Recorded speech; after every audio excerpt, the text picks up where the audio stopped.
jërëjëf mbokki téléspectateurs yi nga xam ni ñoo safoo di bàyyi xel seen télévision Somo TV mu mel ni gis nañ fi ndaanaan loo xam ni ndaanaan lu def la bu xelee rek day jariñ sànq maa ngi dégg mu naan mag ñi ñoo ma jàngal waaye xale yi maa leen di jàngal kooku mooy kan l'enfant chéri de la banlieue l'enfant de la musique sénégalaise kooku mooy kan Thiat Seck Thiat maa ngi lay nuyu. waaw xaadim maa ngi lay ziar. waa Thiat tey ñu ñëw fekk la ci sa bisu rakk bisu Ndiogou Mbaye tey yàgg na ma lay wër ak Buzz Active mënuma la am ndeke fii laa lay amee Thiat noo def. waa gis nga damaa jógee si Malle Mbaye sax moo doon tëgg Sorano ma jóge fa dem kër ga si Malle Mbaye jóge fa dem kër ga sumeeku solaat yére ñëw fii si Ndiogou Mbaye Ndiogou Mbaye sama rakk la man ak moom danoo yàgg mu yàgg maa jox cër di fecci bëgg aar lool kon moom bisam su wootee tudde bi si Biram Ndaw di décorer Biram Ndaw tudde bi si Biram Ndaw borom oxygène muy sama nijaay di sama mag damay ñëw surtout maa Ndiogou Mbaye nag Ndiogou Mbaye di sama rakk di sama xarit kon yàlla jàmm yàgg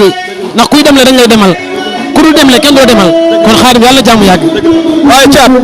ma gis ne yaa ngi def ay affaires yu nice di jouer 5 di jouer boîte yu bari en tant que musicien boo xam ni ay Ndiogou Mbaye ay artistes yu bari ay Sidi Diop ku ci woy yaa ko njëkk a jox micro boo amee conseil booy jox Ndiogou Mbaye lan la Thiat. waaw Ndiogou moom xam na te deful doomu géwël la aar bi li fi nekk mooy yëg-yëg rek yëg doomu aadama yi yëg Baye Fall yi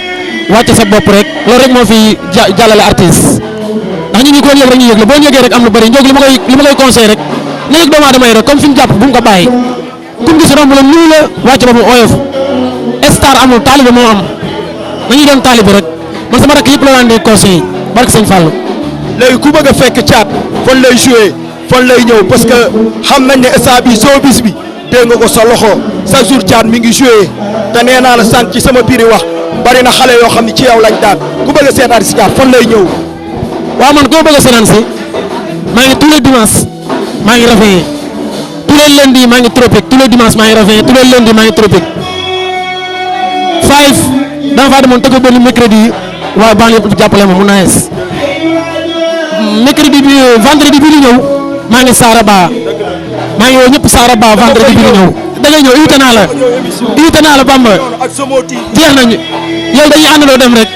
bu soobee yàlla vendredi. mi ngi noonu waa Somo TV mu mel ni noonu lay demee saa su nekk daanaan bi ñu amoon di Thiat Seck du yàgg dara di ngeen ko gis ci Buzz Active ak waa Somo TV waaye ma gis beneen daanaan sama xarit mi ngi noonu sama xarit yaa ngi nii ci ginnaaw di ay daanaan yu def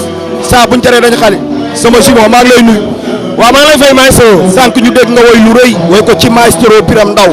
mu mel ni sa diggante ak maestro Biram Ndaw lan la ak sa diggante ak Ndiogou Mbaye lan la. waaw comme artiste rek parce que